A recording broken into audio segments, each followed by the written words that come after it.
Hi, everyone. Judge Andrew Napolitano here for Judging Freedom. Today is Wednesday, February 26th, 2025. Professor Glenn Diesen joins us now. Professor Diesen, it's always a pleasure. I truly appreciate your insights from the middle of Europe, and I have many questions to ask to you. This week, the President of France and the Prime Minister of Great Britain are visiting the White House. What do they want from President Trump? Well, I guess simply put, they want to derail some of the peace initiatives which are going through. Now, it's concealed as some kind of support. So Macron comes, he celebrates the strength of Trump, saying that if anyone can make peace, it's him. But then, of course, goes on to suggest that if we want peace, then there has to be some American security guarantee, and also that first there has to be a ceasefire, and then we can negotiate, and then we can find a political settlement while there's Western troops deployed in Ukraine. Now, this is very problematic because this already sounds like another Minsk agreement. That is, we stop the war, but we don't actually reach a political settlement right away. And when the West moves in, they can start to rearm Ukraine. And once Ukraine is rearmed and it's no longer collapsing, then the whole incentive for actually finding a political settlement is gone.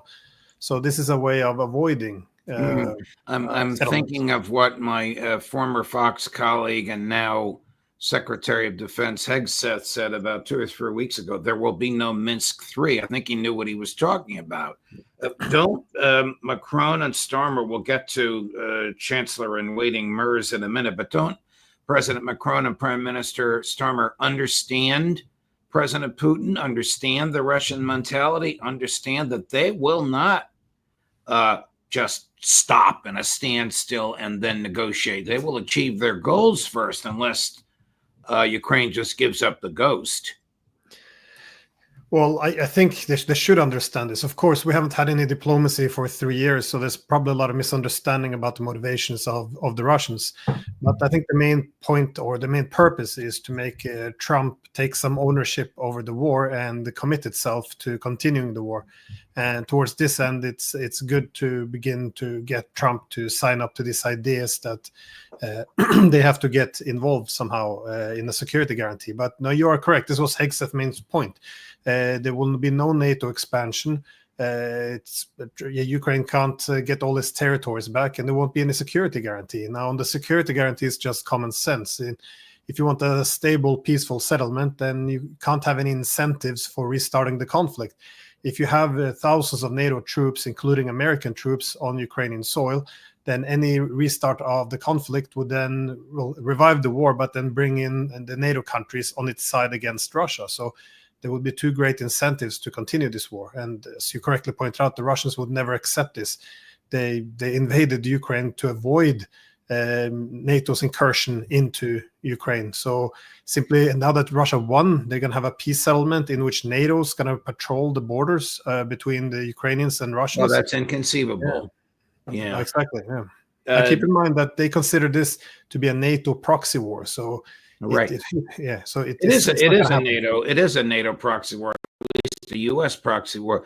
Do they, Prime Minister Starmer and President Macron, favor this European or even non-European, or they're talking about Chinese or some other entity, some other country, peacekeeping force along the Ukraine-Russian border? We know the Russians will reject that. But it is a real problem, because once this war is over, it's going to be a very long front line, and of course something can start again. But the problem is they're speaking as if the Europeans are somehow, and Americans are some neutral third party. As you correctly said, this has been a proxy war. It's been recognized by Boris Johnson as well to be a proxy war. Right. And so of course it doesn't make any sense to have one of the belligerent parties acting as a peacekeeper. Professor Diesen, here is Russian Foreign Minister Lavrov on this very issue yesterday, cut number 11, Chris. Никаких вариантов не можем рассматривать. We cannot consider any options of deploying peacekeepers to Ukraine. I don't know what Macron said there. He did not play his role very convincingly in Washington.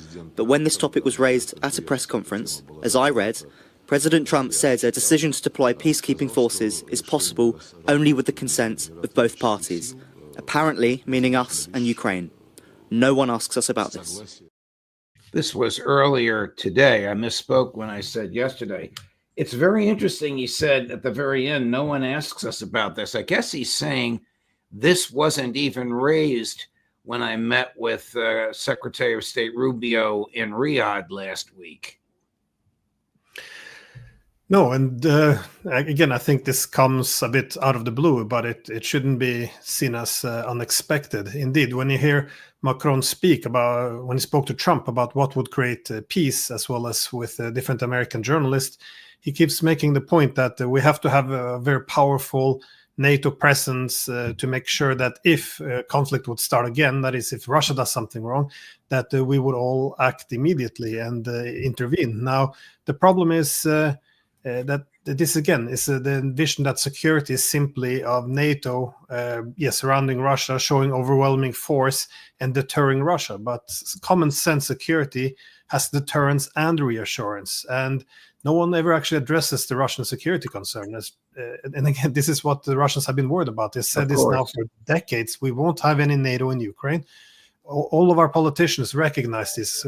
Angela Merkel, back in the time, argued that this will be considered declaration of war by Putin. We have CIA director, well, former now, William Burns, arguing that this would likely trigger a war with the Russians. So everyone knew this was going to happen. So, but still, this is one of the key problems we have had in the unipolar order. That is, we do not recognize the security concerns of our adversaries. And that's what you see in the solutions of Macron as well. Any peace simply has to be NATO having enough force to overwhelm and deter the Russians. No one asks about the Russian security concerns.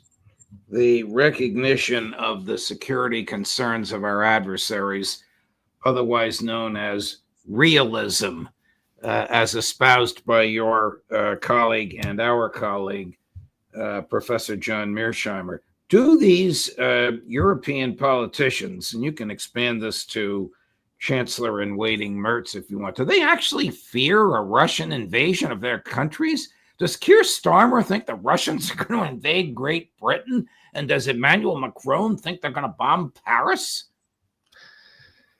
It's hard to say if they're honest, if they believe this, or if they're either ignorant or deceitful. But it's also the rhetoric, which is always very strange, because it's like Schrödinger's Russia. Either they are so hopelessly weak that they have to fight with shovels and are backwards, have to steal chips from washing machines, or they're this overwhelming force which is just step away from invading all of Europe. Now, of course, it's nonsense, but it all goes back to the same narrative, which is what was the motivations by the Russians? What were the motivations? And we can't really admit that it was NATO who provoked the Russian invasion, because we made up our mind that if you admit that NATO provoked it, that means you're legitimizing the Russian invasion, and we can't have that. So we make up this fake narratives that this is simply a new Hitler waiting to conquer all of Europe. And when we buy into this narrative, we don't recognize our involvement in starting this conflict, then we end up in a situation where everything happens in a vacuum. And if you're fighting Hitler, then you can't make any compromises, and you have to defeat him on the battlefield. And I think that's why Hegseth and the Americans have been quite wise in pointing out that we shouldn't only put all the blame on Russia, because once we do this, there's no path to peace anymore. What is the geopolitical significance of of the election of Chancellor in waiting Merz? Well, he's he's pro-war, isn't he? Yeah, very much so. Before, you had Scholz now, and his party had a historical loss, and a lot of the voters went over to the party of Merz. But Merz was the one who previously were for sending Taurus missiles, which is those long-range missiles of the Germans, which would likely be operated by Germans as well, fire deep into Russia. So he was in favor of this. He toned it down during the election because the Germans are getting quite worried about going to war against Russia yet again.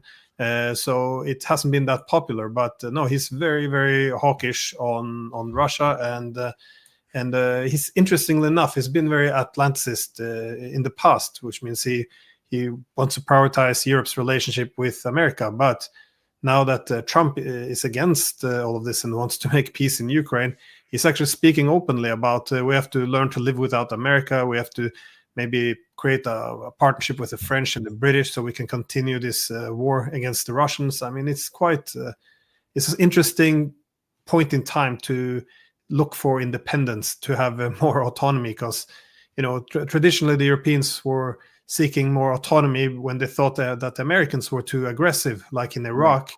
Now it's the opposite. They finally built up the courage to stand up to America, and it's because America's trying to make peace.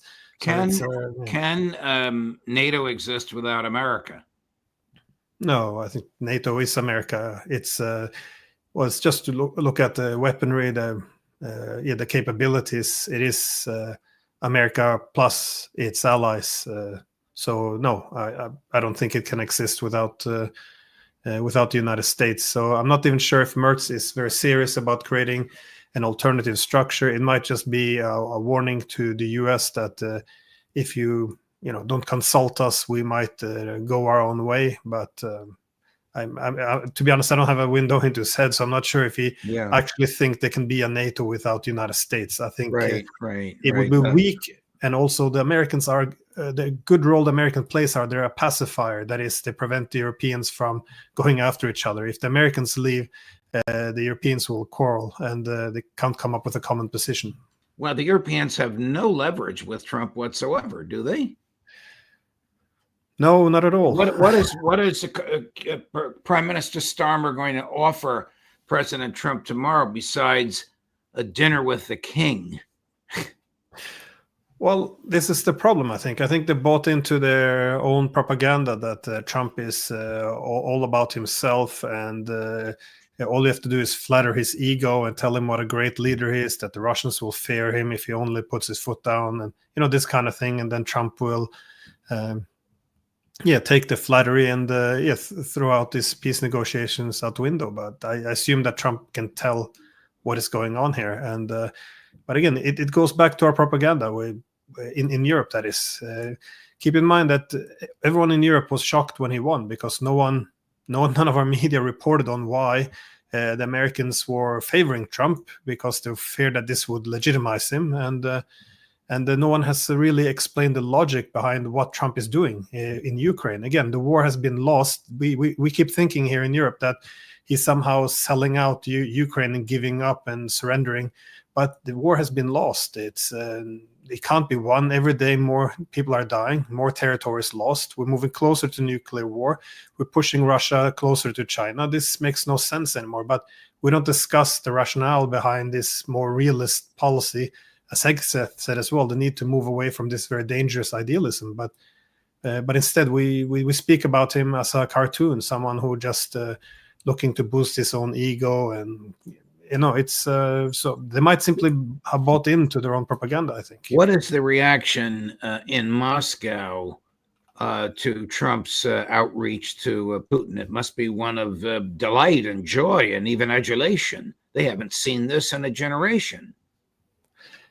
It is quite shocking. I mean, keep in mind a lot of all this happened over the past 2-3 weeks. So I think they've been taken a bit back.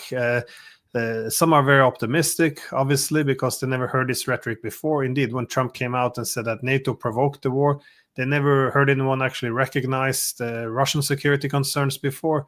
And then they take NATO expansionism off the table. It's just, again, they haven't seen this before. So it does take them back. To call Putin a dictator, and forgive me, to call Zelensky a dictator. The Russians despise Zelensky. They must have been ecstatic that the American president called Zelensky a dictator. They already argue, I think quite correctly, he's no longer the head of state. No, they don't consider him legitimate anymore, and so this is a key issue that the Russians bring up. But I do have to point out that there's also some suspicions, because they have had through the years, they've had all these efforts to reset relations. We remember, Hillary Clinton with this reset button, in which they're going to improve relations, and already they were planning the regime change in Kiev, and so it's all this concern that that this will be another Minsk, that they're simply being taken for a ride. So it's this bit of a mix, I think, between great optimism and a bit concerned that they might get roped into something, because the way they see it, the Ukrainian army is on the verge of collapse, and now suddenly the Americans are opening their arms, and suggesting that we can make a new peace. And they're very afraid that Putin's going to give up, make too great concessions.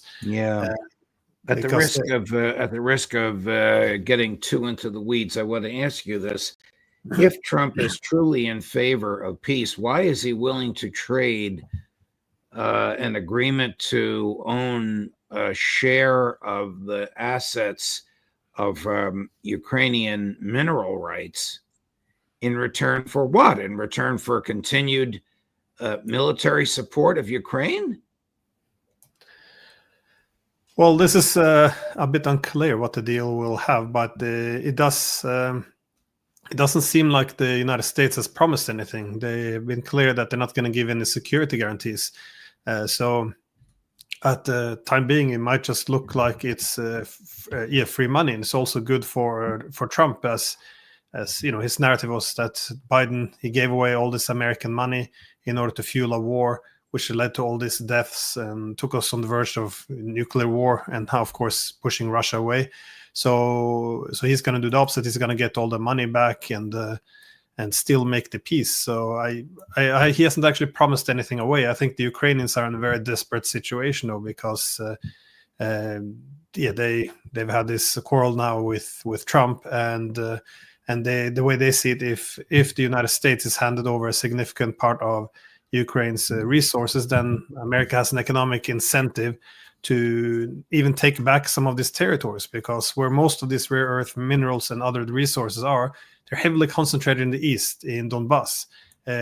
Actually, most of them are under Russian control. So I guess they're hoping that America will want to get these resources. Well, then they have to go against and fight the Russians. Well, that's not going to happen. At least it's not going to happen under Trump. This issue was raised by President Trump in the presence of President Macron. I don't know if you've seen this. It's an interesting clip.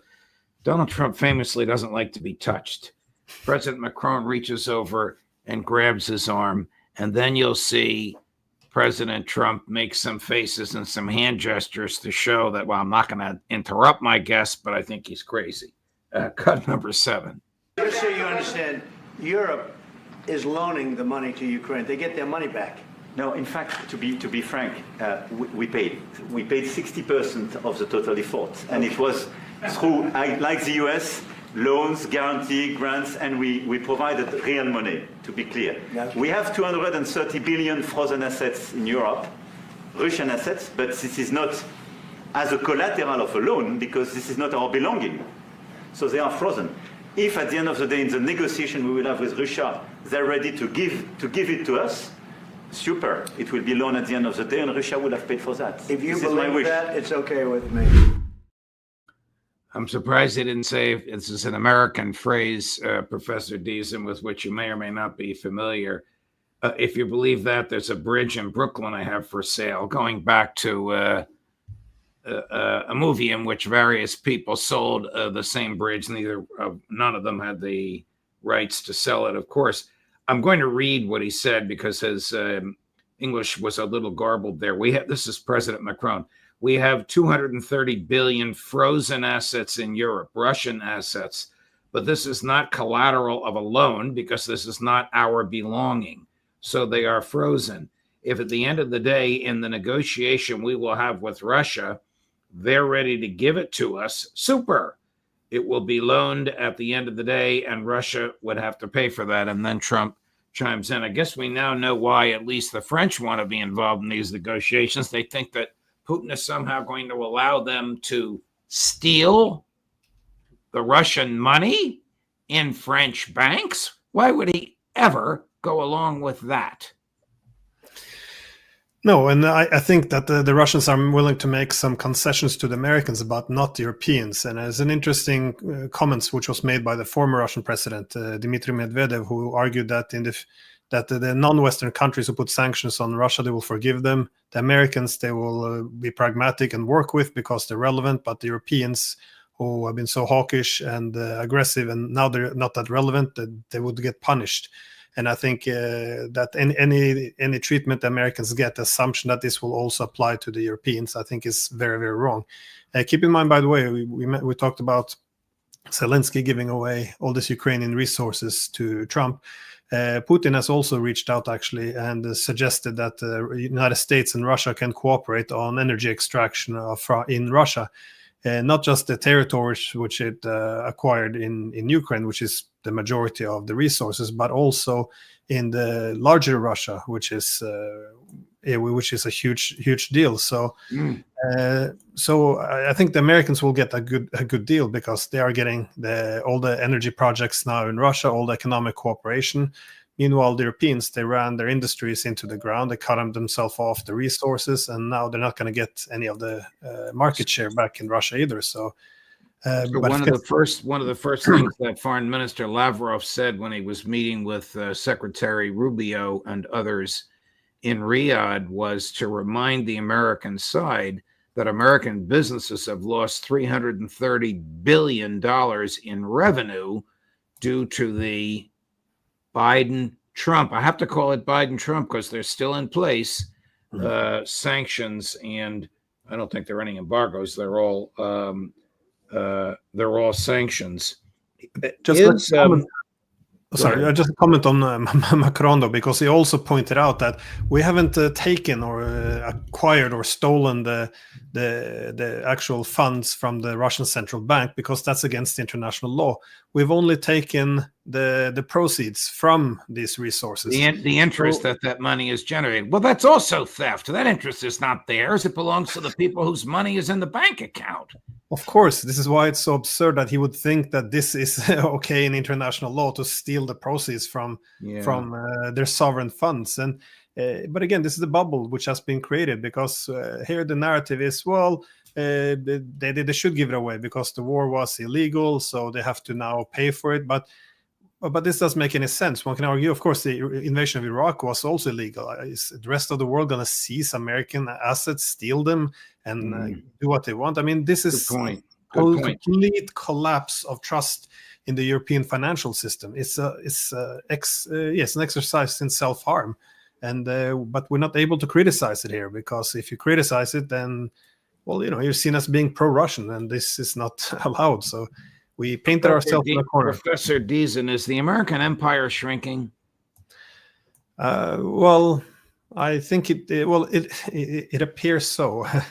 I think there's a case that can be made for imperial overstretch. That is, an empire tends to be expensive, both in terms of money and legitimacy. And I think it's been draining away for a while. And we see... the infrastructure, of course, weakened. The debt is now unsustainable. I think a financial crisis is definitely coming. The growing economic inequality, which leads to social tension, political polarization. But more importantly, I think under the unipolar era, I think the empire was put on steroids. If you're going to have global primacy dominate every corner of the world. So what we now see is this unipolar world coming to an end. And with the emergence now of multipolarity, the US has to make priorities. It can't be everywhere. So this is why it's seeking to pivot a bit out of Europe and towards Asia. This is why it's seeking to strengthen its position in the Western Hemisphere as a new Monroe Doctrine. So I think it's scaling back. And again, I think it's probably a positive development. It's just worth pointing out that America was traditionally an offshore balancer, which meant it avoided a physical presence in Europe and the Eurasian continent. And if it did enter war, it did it at the end when other actors had exhausted their resources and simply to impose a new balance of power. So there wouldn't be one dominant state and then pull out, because if the US would stay there in Europe or Asia, it would be costly, and other powers would then begin to collectively balance the US instead of each other. And I think this is what's happened, and I think the US extended itself, which is why there's now systemic incentives to pull back a bit. Professor Diesen, a pleasure, my dear friend. Thank you for being eyes and ears for us in the middle of Europe. Much appreciated. I hope you'll come back and visit with us again soon. Oh, anytime, Judge. Thank you. All the best. Coming up later today, actually pretty quickly, at 2 o'clock this afternoon, Phil Giraldi. At 3 o'clock this afternoon, my longtime friend and hero in the Congress, Representative Thomas Massie. At 4 o'clock, midnight in Moscow, Pepe Escobar. At 4:30, the always worth waiting for Colonel Douglas Macgregor. Judge Napolitano for Judging Freedom.